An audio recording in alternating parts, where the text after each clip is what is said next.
Hey guys, it's me, Mario, and today we're going to continue Amictus, the Bug Queen. Chapter 2, Local Hero. How you guys doing today? Hope you're doing well. And let's get this reading started. Tom steered the storm back the way they'd come, towards Gulder's mining town. We must pay the shopkeeper for the mirror, Tom reminded Elena. He drew his horse to a halt at the edge of town and looped the leather reins around a post. Silver settled beside the storm and rested his head on his forepaws.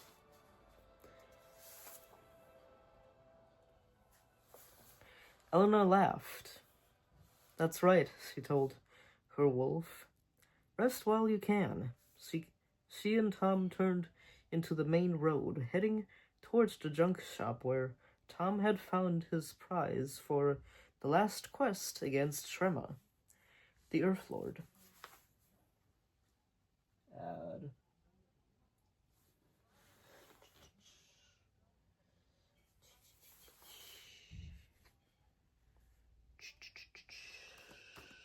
Ads. They're the bane of my existence, I guess.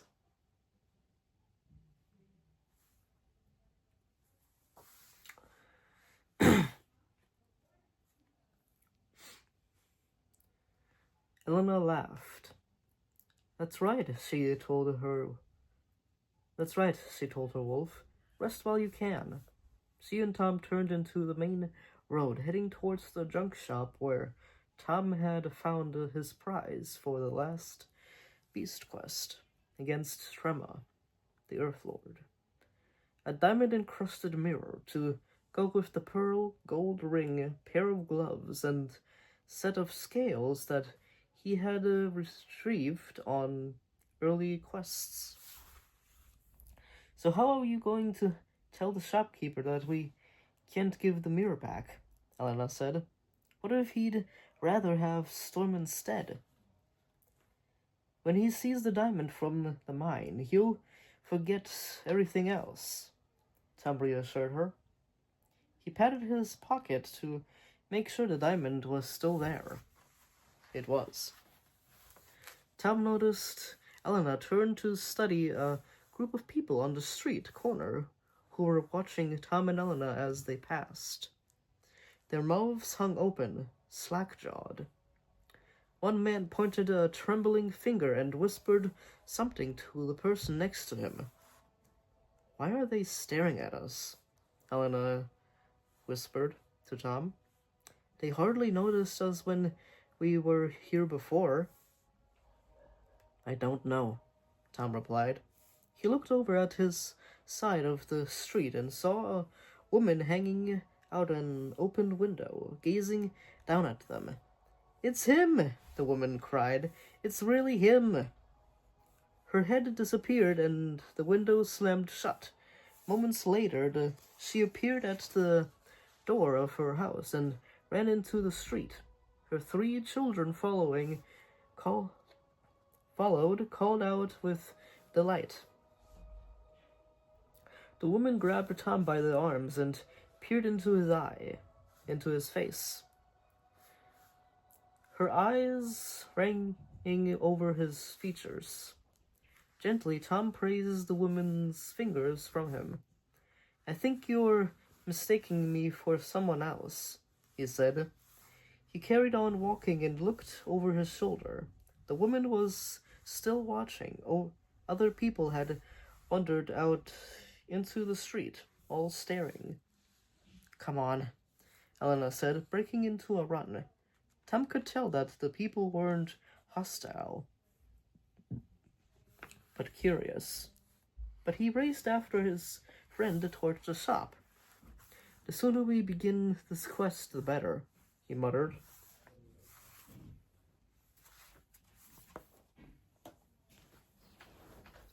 Gotta take a drink.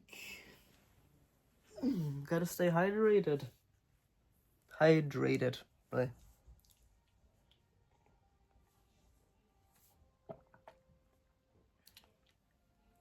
My mouth gets dry when I read too much.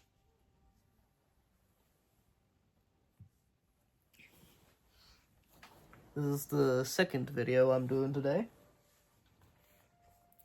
Hope you guys enjoyed chapter 1 of this book. And let's continue. A bell clattered above their heads as Tom and Elena opened the shop door. Abandoned objects and worn furniture littered the shop.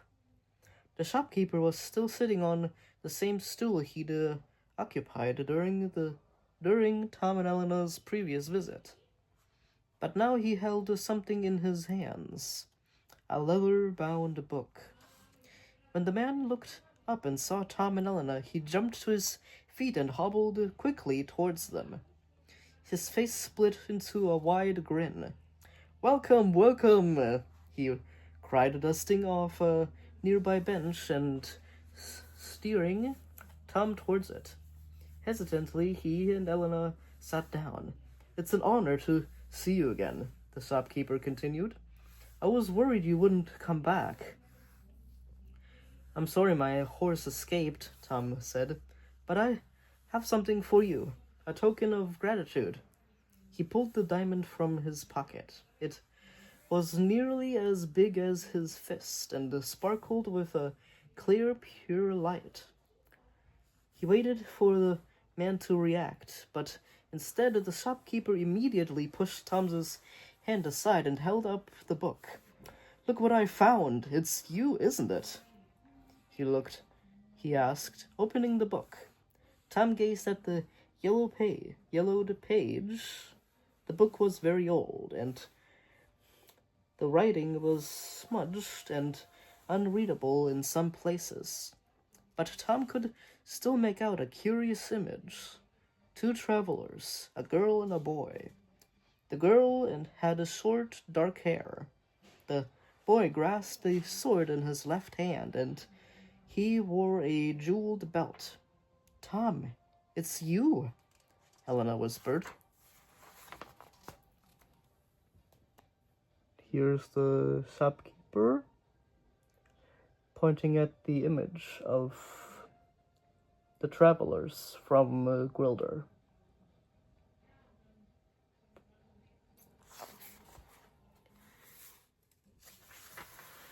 Tom gently took the book from the shopkeeper, walked over to the window, and angled it towards the light. He peered closer and saw in the background a horse and... was that a wolf? Storm and Silver. Tom shook his head clear. Ad.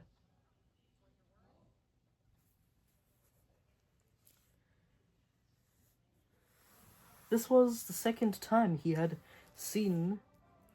been shown an image of a boy who looked like him.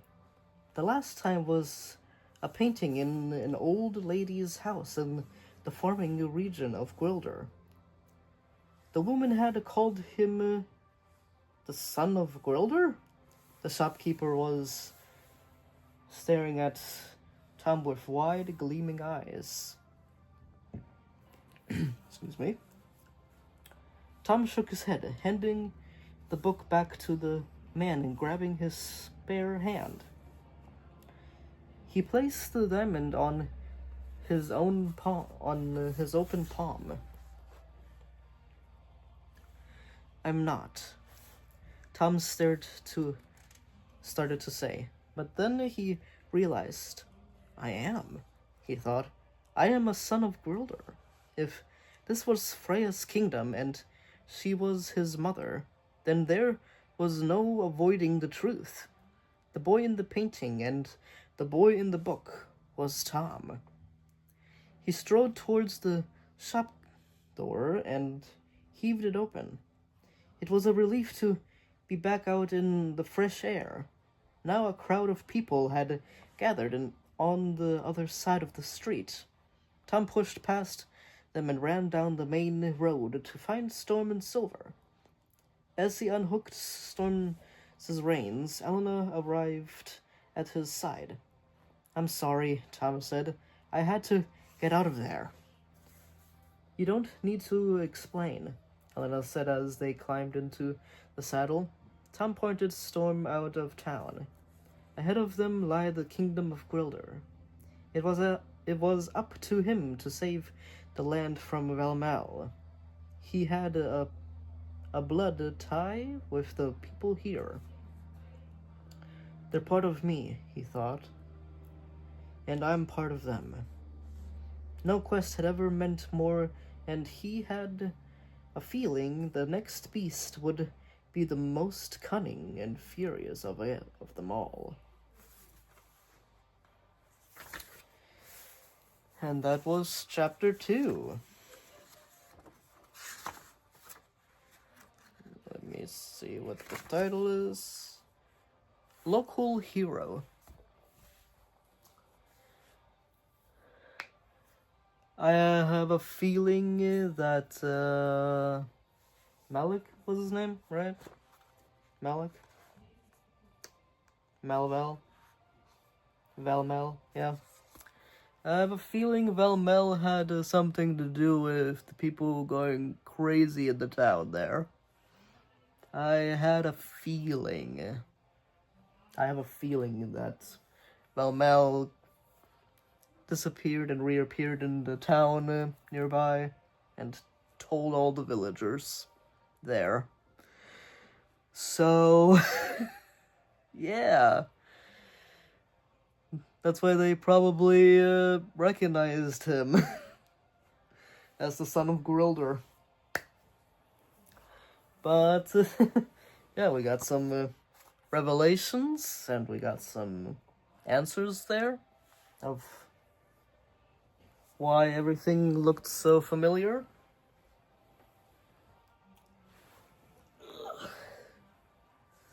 And, yeah. Hope Tom can defeat Amictus, the Bug Queen.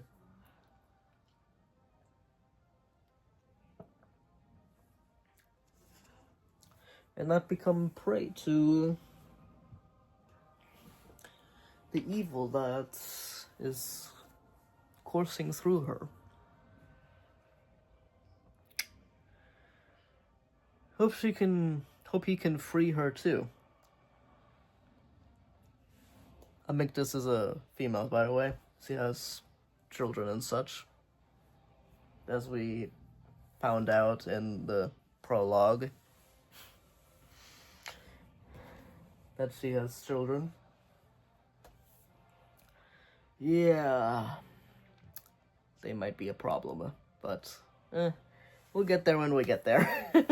Right, hope you guys like, subscribe, hit the bell if you guys are interested in more Beast Quest videos, and more Great Dragon Book entries. Right, see you all on Thursday, probably. Hopefully. It only takes me like 2 hours to make these videos. I have to record, edit, and upload them, and that takes a bit. But yeah, I will see you guys in the next video on Thursday? Yeah, Thursday. I'll see you guys on Thursday, and happy Halloween. Yeah, next Friday is Halloween, and I can't wait to hand out some candy. Right. See you guys in the next video. Bye-bye.